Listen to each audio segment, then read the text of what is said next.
Hello प्यारे बच्चों, क्या हाल चाल आप सभी के। जेट 2023 की जो काउंसलिंग थी उसका आपको बेसब्री से इंतजार था और उस इंतजार की जो घड़ियां हैं वो खत्म हो चुकी है। अभी आपको बोर्ड पे यहाँ पर दिख रहा होगा, सामने स्क्रीन पर दिख रहा होगा कि इसका जो नोटिफिकेशन है काउंसलिंग का वो कल शाम को आ चुका था। और जहां तक मुझे पता है आपको ये न्यूज़ मिल गई होगी, क्योंकि समय समय पर आपको ये अपडेट मिलती रहती है। कल शाम को ये अपडेट आपको मिल गई होगी।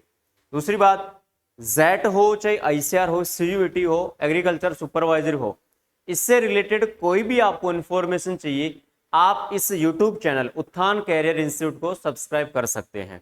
तो चलिए आज हम बात करेंगे अपने जो मेन जो क्वेश्चन होंगे, पहले आप वो सुने और वीडियो को आप पूरा देखें। यदि इन्फॉर्मेशन आपको अच्छी लगे तो अपने सभी दोस्तों को जो जेट की काउंसलिंग करवाना चाहते हैं, जो जेट जिन्होंने जेट का एग्जाम दिया है, उनको ये वीडियो आप जरूर शेयर करें।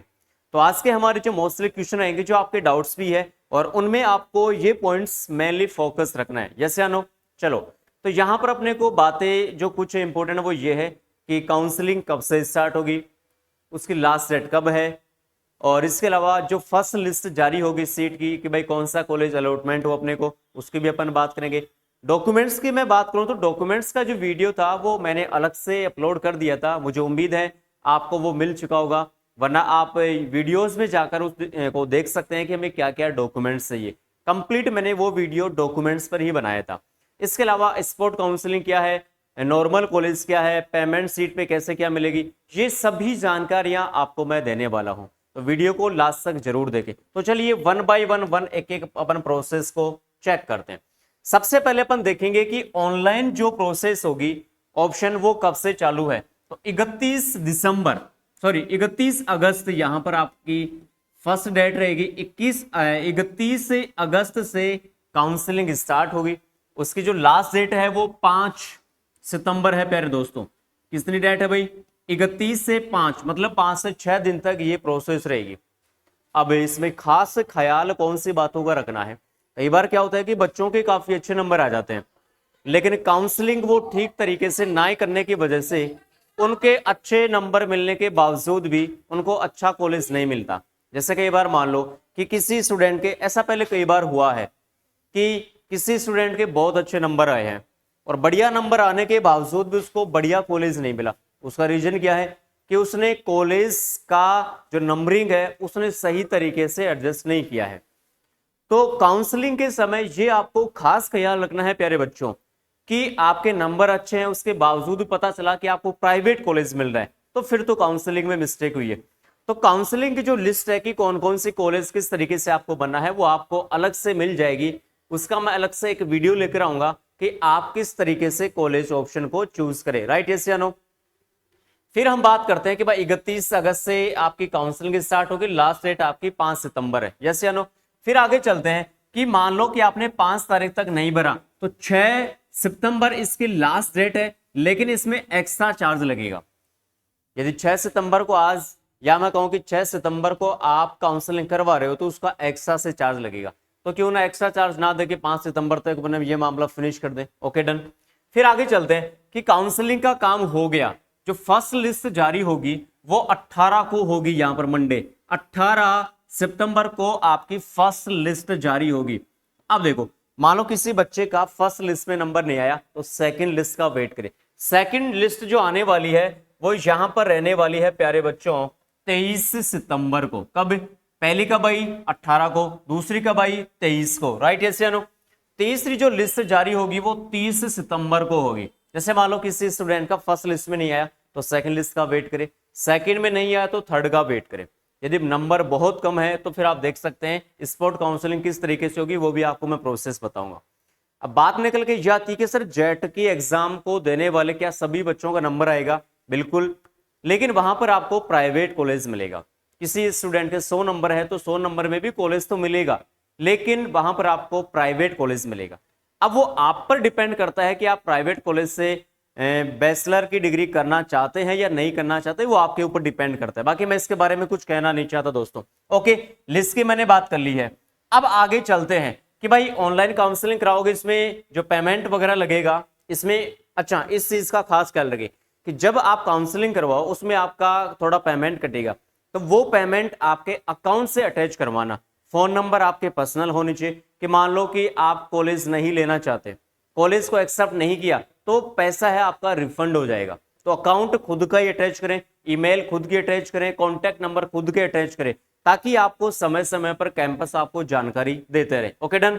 फिर आगे चलते हैं कि ये पूरी प्रोसेस हो गई, रिपोर्टिंग हो गया, रिपोर्टिंग का टाइम कंप्लीट यहां पर दे रखा है। इसकी जो पीडीएफ आपको टेलीग्राम या यूट्यूब चैनल या मैं कहूं कि व्हाट्सएप के ग्रुप पर आपको कल ही मिल चुकी थी। डन। फिर मान लो कि पूरा काम हो चुका है। अब कई कॉलेजों में क्या होता है कि मान लो कि किसी बच्चे ने कॉलेज लिया या उसको सीट मिल गई, अब वो ये चाहता है कि मैं ये नहीं लेना चाहता, या वो आईसीआर में सिलेक्ट हो गया, तो वहां पर सीट क्या होगी, खाली। तो उसके लिए कैंपस या कॉलेज अलग से क्या करवाता है, स्पोर्ट काउंसलिंग। तो स्पोर्ट काउंसलिंग की आगे प्रोसेस चलेगी यहां पर। Okay done. स्पोर्ट काउंसलिंग की आगे प्रोसेस चलेगी, वो भी आपको बता दिया जाएगा। स्पोर्ट काउंसलिंग में क्या होता है कि कोई स्टूडेंट, अभी जैसे कि मैंने बताया कि वो दूसरा कैंपस लेना चाहता है या उसने कॉलेज को एक्सेप्ट ही नहीं किया, तो वो सीट खाली रह जाती है, वहां पर दूसरा स्टूडेंट जा सकता है। लेकिन शर्त क्या है, उस बच्चे के नंबर उतने ही होने चाहिए जितने कॉलेज में कट ऑफ जा रही है। ऐसा नहीं कि नंबर 250 है और उस कैंपस की कट ऑफ 300 जा रही है, तो 300 वाला 250 से जो जिसके नंबर 250 उसको नहीं मिलेगी, जिसके 290 या 95 नंबर है उसके आसपास है, उसको वह कॉलेज मिलेगा। तो नंबर आसपास होगा तभी आपकी स्पोर्ट काउंसलिंग होगी। तो स्पोर्ट काउंसलिंग तो लगभग अक्टूबर नवंबर तक चलेगी बच्चों। Okay done. तो मुझे उम्मीद है यहां पर मैंने बता दिया आपको कि काउंसलिंग की प्रोसेस क्या है, क्या क्या डॉक्यूमेंट्स है, वो भी मैंने बता दिया आपको। अब छोटी सी यदि मैं यहां पर बात करूं कि कॉलेज का टाइप क्या क्या होता है, तो दोस्तों कॉलेज का टाइप यहां पर 3 प्रकार से होता है। देखने का प्रयास करना इस चीज को, क्या क्या होता है, चलो बात कर लेते हैं। कि एक तो होता है गवर्नमेंट कॉलेज, क्या होता है, गवर्नमेंट, जिसको हम कैंपस कहते हैं।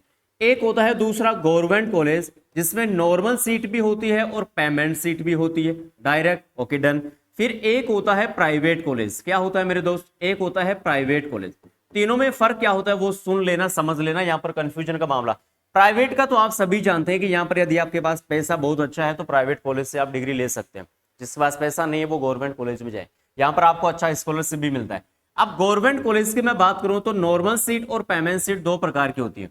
अब यहां पर बहुत बच्चों के मन में रहता है कि सर नॉर्मल सीट और पेमेंट सीट क्या होती है, चलो मैं उसकी बात कर लेता हूं, पेमेंट सीट की बात कर लेता हूं। Okay done.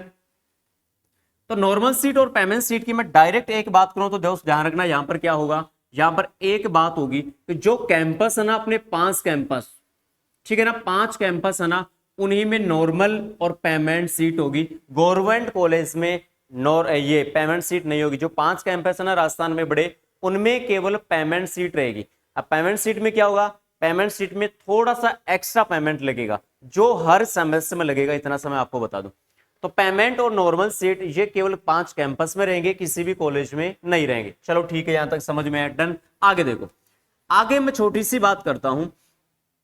ठीक है सर, मान लो कि उदयपुर की, मैं एक फॉर एग्जांपल बता रहा हूं कि मान लो कि 350 नंबर पे एमपी यूएटी उदयपुर मिला। अब किसी बच्चे के मान लो कि 250 नंबर है और वो ये कहना चाहता है कि सर क्या मुझे जो कैंपस है उदयपुर का उसमें पेमेंट सीट मिल सकती है क्या, तो मैं कहूंगा बेटा नो। क्यों, वो सुनो कि भाई कट ऑफ कितनी जा रही है, 350, आपके नंबर कितने हैं, 250। तो जो पेमेंट सीट है ना वो किस बच्चे को मिलेगी, जिसके 340 नंबर है, 345 नंबर है, मतलब 5, 10, 15, 20 का जो आंकड़ा आसपास का रहता है ना बच्चों, उनको पेमेंट सीट मिलती है। ऐसा नहीं कि 250 या 200 नंबर वाले बच्चे को पेमेंट सीट मिल जाएगी।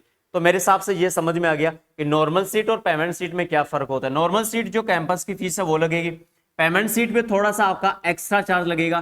पेमेंट सीट उनको मिलेगी जो यूनिवर्सिटी के आसपास कट ऑफ 10, 15, 20 नंबर के अंडर में वो आसपास है, उनको पेमेंट सीट मिलेगी। मेरे हिसाब से ये समझ में आ गया।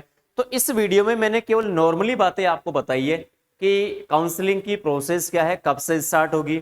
डॉक्यूमेंट्स का वीडियो मैंने अलग से अपलोड कर दिया था।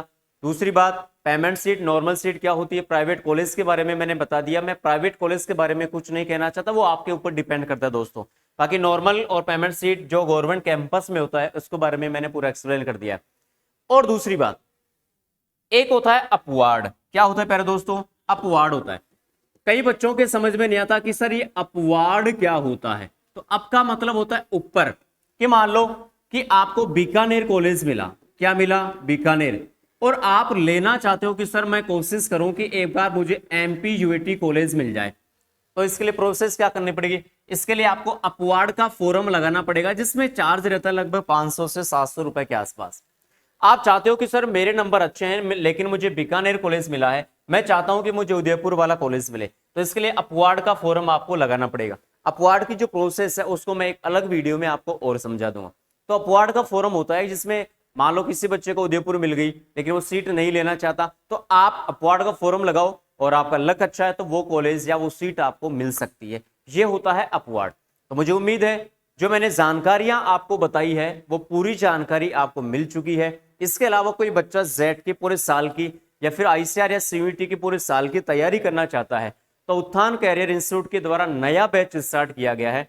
तो एक बार इंस्टीट्यूट आए, यहाँ की फैकल्टी देखें, यहाँ पे क्लासरूम देखें, क्लास की जो फैसिलिटी है वो देखें, टीचर्स यहाँ के बेस्ट है, पूरे राजस्थान पूरे ऑल इंडिया के सबसे बेस्ट टीचर आपको यहाँ पर मिलेंगे। ऑनलाइन कोई लेना चाहता है तो उसकी प्रोसेस अलग है। तो मुझे उम्मीद है दी गई जानकारी आपको जरूर समझ में आएगी और इस वीडियो को जरूर शेयर करें। Thank you.